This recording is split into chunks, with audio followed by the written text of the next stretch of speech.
YouTube, what's going on? This preacher. Whew. I'm tired, man. I'm tired. I just did 2 days in a row overnight driving.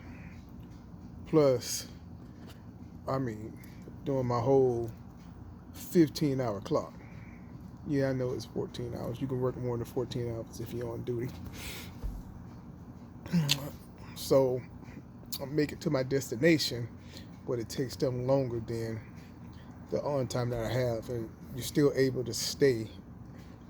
Well, I was still able to stay at the receiver for the rest of the night, so that's why I can do the 15 hours. But this overnight driving, they're broke. You tell me your secret, man? Tell me your secret, they're broke. Tell me your secret, man. Oh my God, two straight days.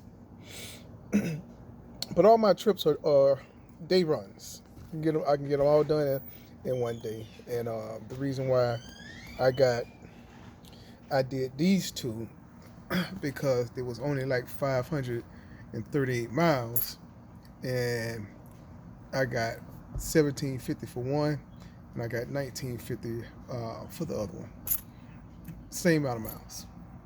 It just the 1750 was out of Florida, so that was a little bit lower rate. But I got them up to the 1750, and then the one coming down was for 1950 to get me back home uh, for today. But I'm tired and I'm hurting. I'm hurting. They're broke. You gonna have to tell me your secret, dog. You gonna have to tell me your secret.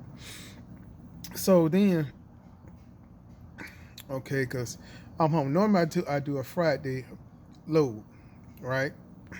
But I was like, man, I'm already was at 5,800 for the week with these four loads.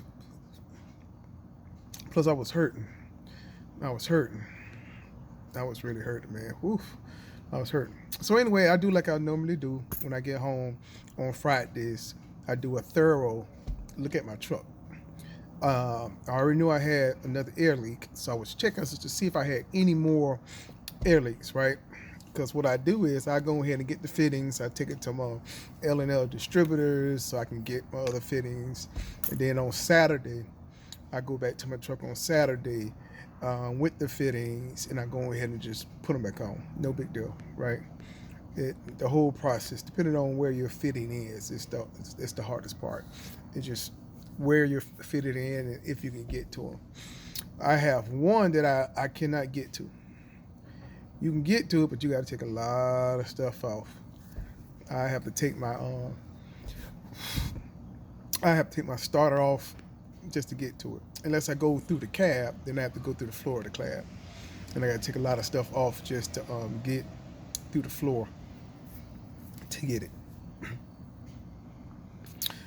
There's another process, and I'm going to take that route because when I was doing my thorough check of my truck, I was cleaning out one of my tanks because I only run one tank.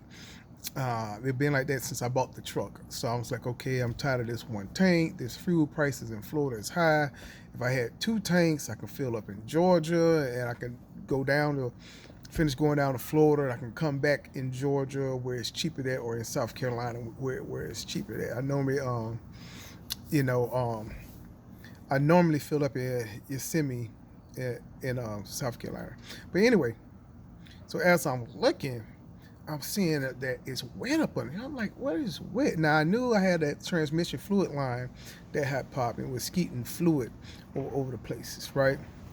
But I'm looking, I'm like, nah, man, this is real dark to be transmission fluid. So I'm looking, and I see this drip coming, and I'm just like, nah, don't tell me.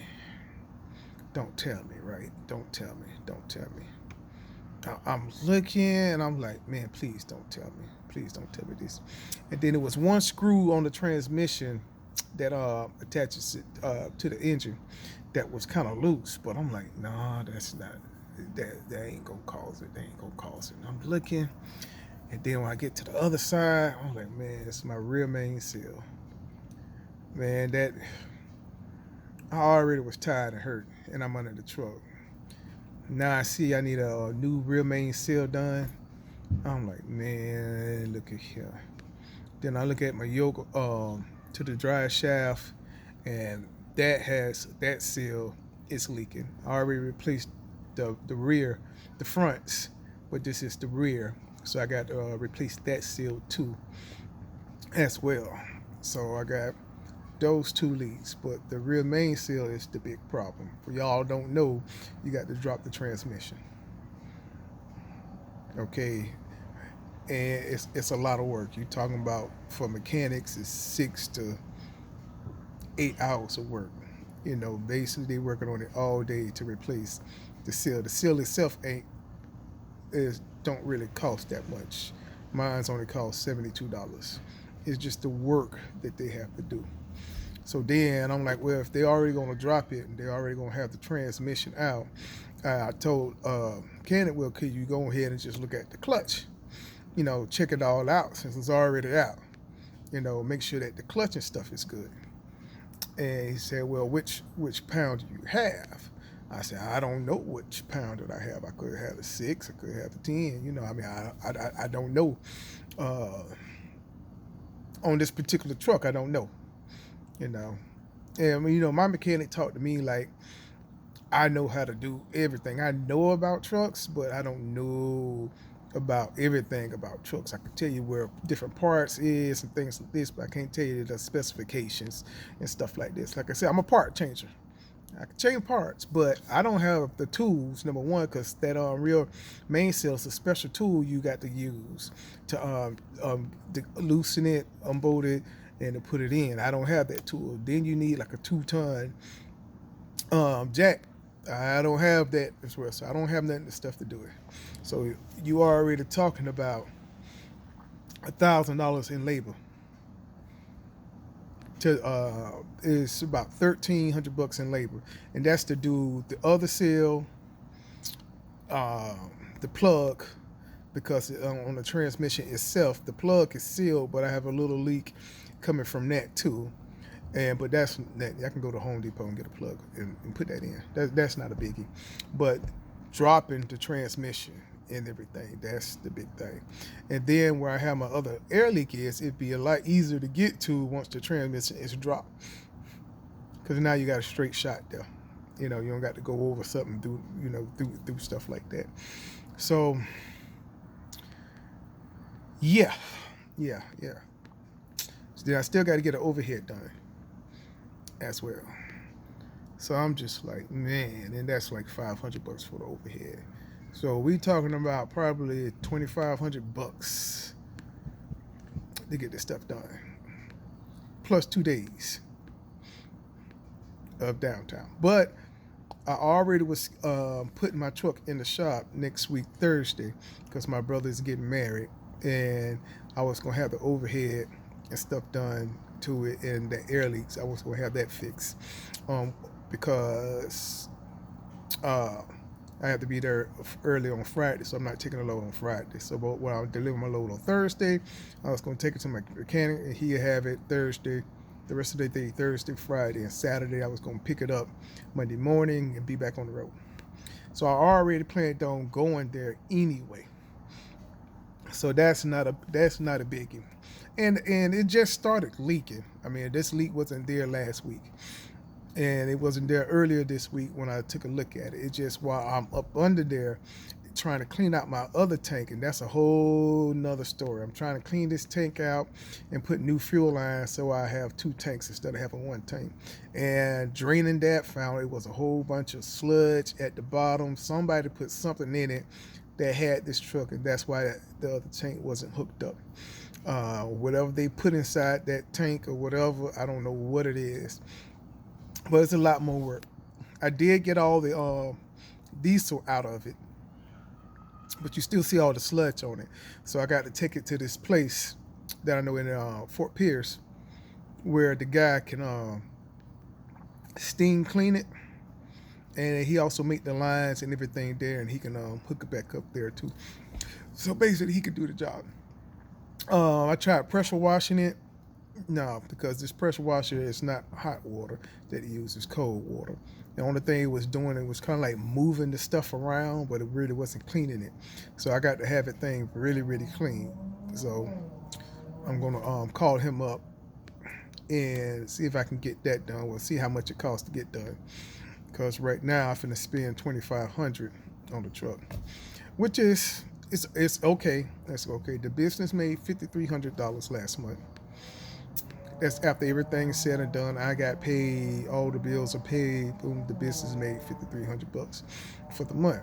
But the problem keep arising is every month I spend half of the profits for the business that following month to fix things or repair things or do maintenance on things, which is expected, which is it is really inspected. So I mean, hey, I expect these particular things. I ain't mad about it. That's the nature of the business. You just got to be ready for it. You got to save your money, but it's still pretty good for the first quarter, January through March. The business made $9,600. That's how much the business has made, $9,600. So, but I have to subtract about 2,500 of that coming inside of the month April because of the work I have to get done, and that's not including the work of the tank and hooking that tank back up and things like that. That's not included in that. So by the time you start taking all that stuff out, boop, boop, boop, boop, boop, there's your business profits. They're just going and going and going and going. But we profitable though, off of one truck. So I mean, you got to look at it. I'm doing these repairs, yes, but at the same time, this is not going to be, it's not going to be like this forever. And I'm still making money paying my bills, okay, because I pay myself as an employee out of my business. So when my business is profitable, that's the only thing that I'm looking at is my business is making money. It doesn't matter if it makes $2,000 or $3,000 a month. The business still made money, and I made my money to live. That is so separate from the business. So with the business making money, especially if I can average $5,000 a month, that's still pretty good. I mean, you still looking at your business making about $60,000 a year if you're averaging $5,000 a month, and that's after everything is said and done. And I made my 75,000 or however much it is, for the year. So long as we profitable, we in the green. We in the green. We got money to fix the repairs, and we keep going and going. But then again, I own my truck. I don't have no payments. Okay, so I don't have no payments. So even though I'm finna spend $25,000 for the month of April, okay, that's just like if I would have had a truck payment. You got to look at it like that. If I had a truck payment or whatever, it's still the same money. It's just the cost of doing business. I call it owner operator blues, because you like, oh man, I'm finna spend this here money. Every time the business start making some money, we have another repair going on. So, but like I said again, at least the business is making money. Okay, we making money. We making money off of one truck. Here it is. Like I say, it's Friday. By the time I looked at the truck and everything like that, it was about 2:30 Friday afternoon. Like I said, normally I would already be up on another load and stuff, but I'm tired, man. I had this other load I was for the book for $650. It was going 115 miles. But I was like, man, I'm so tired. I was falling asleep at the wheel already. I'm inside my car, and I was falling asleep at the wheel in my car coming home. So I was like, man, I can't do. Because I actually would still be probably delivering the load right now, because it was like a 6:30, 6 to 8 delivery. I would have got there about 6:30. Then I still would have to drive back home. I was like, nah, that's all right, man. I'm cool. I'm cool. I made enough money this week. I try to make 5,000. Okay, but I always average over $5,000 a week. I'm actually averaging about 54 this year, 5,400 a week that I'm averaging. And then when I remember, I said that I was going to work one weekend day, so by the end of the month I have the money that I just spent back. Yeah, I made that money up. Okay, that's how we made 5,300 bucks for the month of March. I made that money up. But now in April, we see I finna get ready to chunk out 2,500. So you know what that means? I finna be picking up, working on a Saturday or working on a Sunday again until I get that money back, because you never know what may happen. And that's not including money I have inside my maintenance account and money I have inside my escrow that I still can use too. I don't even count that inside. I have all that money taken out, and that's totally separate.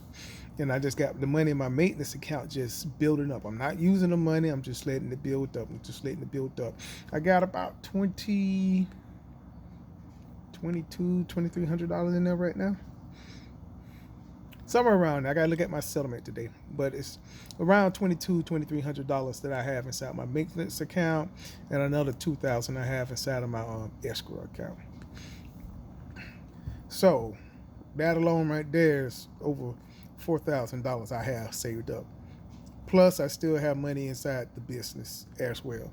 So I got plenty of money to cover this. I actually got plenty of money to cover a rebuild on my engine. And then the rebuild on my engine is only about $8,000. And I got that money, plus I still would have some money left over, a couple $1,000 left over to start off with again. Okay, so you got to build your business the right way. As long as you're making money, that's it. Don't worry about what nobody else say. Don't worry about nobody else's game plan. Worry about your own game plan and what you're doing. And you just focus on that. Make the plan according to your needs, your wants, and what you're going to be able to do. Okay, I don't look at it. When God tells me to move, I move. When he tells me to stay, I stay. I was going to start my authority. I have all my numbers, but I was getting my insurance and my tag next week or the week after next. Somewhere around the 15th through on the 17th, I was going to the tag places. They have one at Avon Park. Basically, they're about 2 hours from me, about 2.5 hours to get my plates and stuff and get my insurance to activate my authority. I was getting my authority active this month, but this stuff just happened. I'm finna spend 2,500 bucks, and God haven't told me to make that move yet. And so when he tell me to make that move, that's when I'm gonna make that move and get my own authority. And then I have access to a trailer. I can buy one for $10,000, or I can start off renting one with $1,000 down. I'm not sure with that. I prayed about that, and I'm waiting on God to give me the answer. He always give me an answer. He always give me the direction to go. And sometimes you have to wait. Nehemiah prayed to God, okay? And God didn't answer him for 3 months. So he went 3 months praying and believing God was going to give him a message, give him some type of direction on what to do. And that's what he did, okay? And Nehemiah prayed for 3 months before God answered him. So just because you pray for something, don't mean that God's going to answer you right away. Sometimes it will, sometimes it won't. There's a lot of things that go on in the spiritual realm that causes your prayer not to reach that for you, because sometimes it gets held up. Okay, so y'all got to understand all that too. Well, you don't have to understand. Your religion is your religion. But I believe in God. I believe that Jesus is the Son of God, and he died for our sins, so that we may have everlasting life. But anyway, okay, I'm finna go ahead and get in there, take a bath, start reading up on some stuff, prepare for Sunday school, be teaching Sunday school for Easter. So I got to get ready for all that, man. Y'all have a great Easter, and God bless y'all. Stay safe out there.